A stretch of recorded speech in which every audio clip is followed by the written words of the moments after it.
like marriage is in the picture for you, or you're looking to get there. You're working on it. Marriage is on your mind, and you're working on it. I don't know what that means. Maybe you're working on yourself to actually attract someone, the right person. It takes internal work, and it's annoying to hear. And, people say it all the time. You got to work on yourself before you can find the right person. And it really is true, because whatever past you come from are the cards that you're dealt in this lifetime.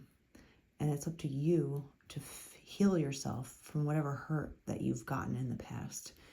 And you shouldn't take fault for it. It's not your fault, but it is your responsibility to heal yourself in order to move forward. If you come from a hurt past and say that you've always attracted the same kind of person over and over and over again, and you're stuck in this never-ending loop of like you're meeting the same person in a different body, and you're like, how can I get out of this? Why am I always meeting the same type of person? You have to look inside, and do a lot of digging. You have to be honest with yourself. You don't have to tell other people the truth, but you have to be truthful with yourself on what you're allowing in and why. Where does it stem from in your past? There's usually a correlation between your past and your present when it comes to relationships. Usually, in imago theory, there is the idea of love where whatever you didn't get as a child from your caretakers, your parents, you seek out internally as an adult. And it's not about sexualizing your parents or anything like that. It's about finding, someone to fill the hole,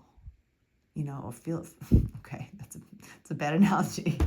Finding someone to fill your holes, like the holes in you that are broken, that are unhealed, that are hurt, that something that you didn't get from your childhood. You're trying to find someone that will help you get that in your adulthood. Okay, so as an example, it could be, I don't know, say you had a parent that didn't that ignored you all the time, right? They never looked at you, right? They never paid attention to you. They never asked how you were, whatever. And you find yourself as an adult attracting the same type of person that does the same thing to you. They're basically a mirror of your parents when you were younger. And the reason why people find those types of people as an adult is because they're looking to rewrite the story of their past.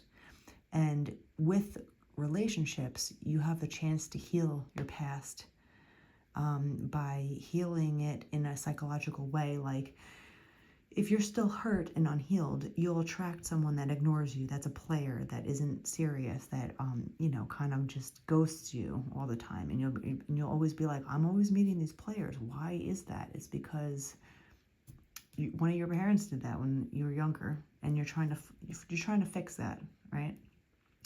But if you're healed as an adult and you do your work, and it takes a long time to do the work and then really investigate what's going on, but you are the only person that knows this inside.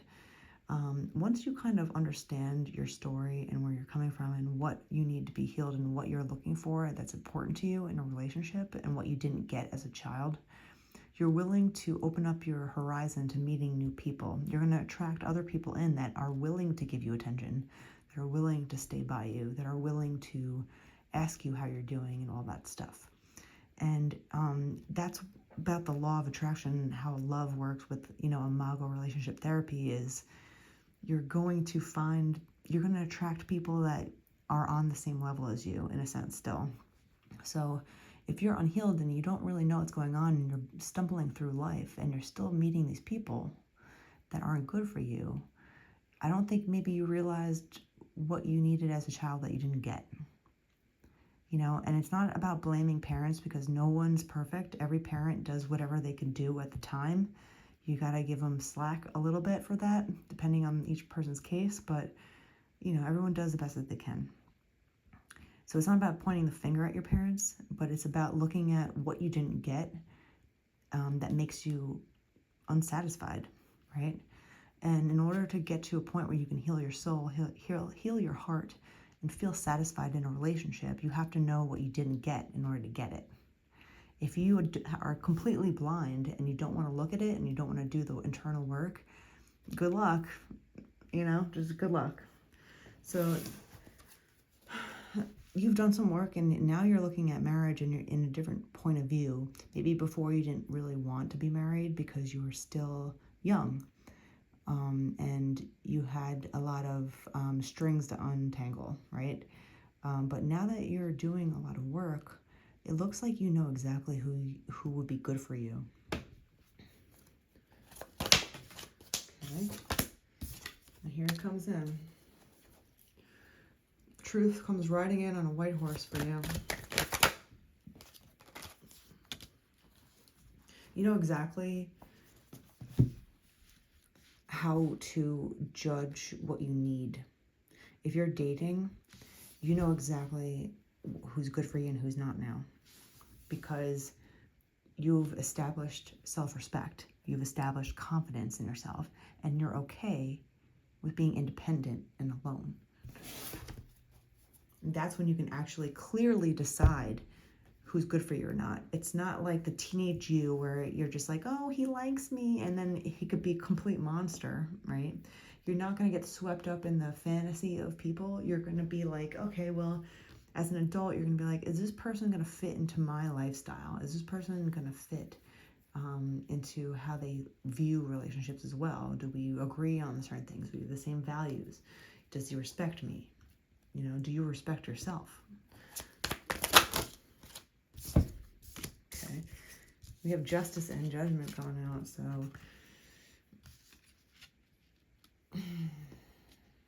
justice is coming for you in love. Now you're discerning. You're easy to discern who's good for you and who's not. You're planning, and you're saying goodbye to the past, which is really productive. Like, you've done a lot of internal work, and now you're being productive. You're taking whatever you can with you, and you're turning your back to the past.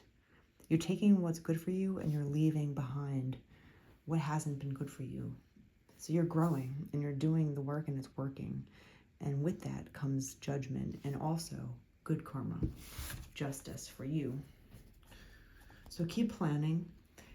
Planning and almost fantasizing about your future is important because you have to visualize what you want before you get it. Visualization is really powerful. And if you couple that with doing work, you're going to get what you want. The Knight of Swords and the Knight of Wands. So there's a lot of action here. There's a lot of truth, right? There's a lot of knowledge that you've gained. And it's working. It's working fast. Like, these are two knights on horses charging forward in life. And you've done exactly that. So that's good news. Kudos to you. It takes a lot of time and a lot of internal asking, a lot of questions, and being truthful and uncovering what really happens with you. Sometimes it's hard to go backwards and think about things. But if you're brave enough to go through it and get it over with, that's when you can really begin to heal. There's nothing to hide or be ashamed about.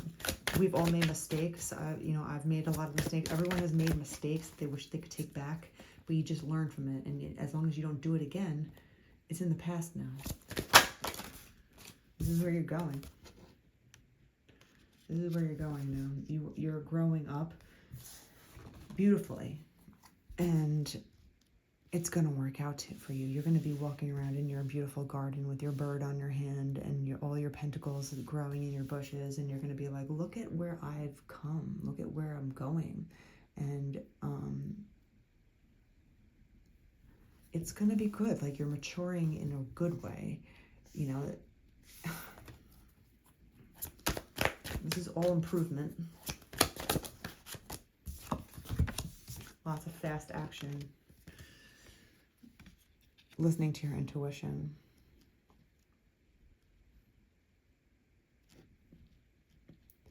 Now you can listen to your intuition clearly. Maybe you have a better relationship with yourself and your intuition where you can get downloads and believe it, and you can do it clearly and confidently, right? So whoever is going to come in next, whoever you're going to choose as a partner with the Two of Cups, and when it comes to love and marriage, you're going to have a clear mind and a very clear conscience, and you're going to be mature intellectually, emotionally, and you'll be able to make decisions faster when it comes to people. When you're confused, especially when you're younger, you can get caught up in the confusion of if this person is good for you or not, and you can waste months, years with the wrong person because you just don't know better. But now you know, and now you can use your intuition to make a very fast decision. Like you can go on 2 or 3 dates with someone and just know, nope, I'm good, next. Or yes, this is it, right? So you're going to take that into your future. 11:11 on the clock, and I'll leave it there.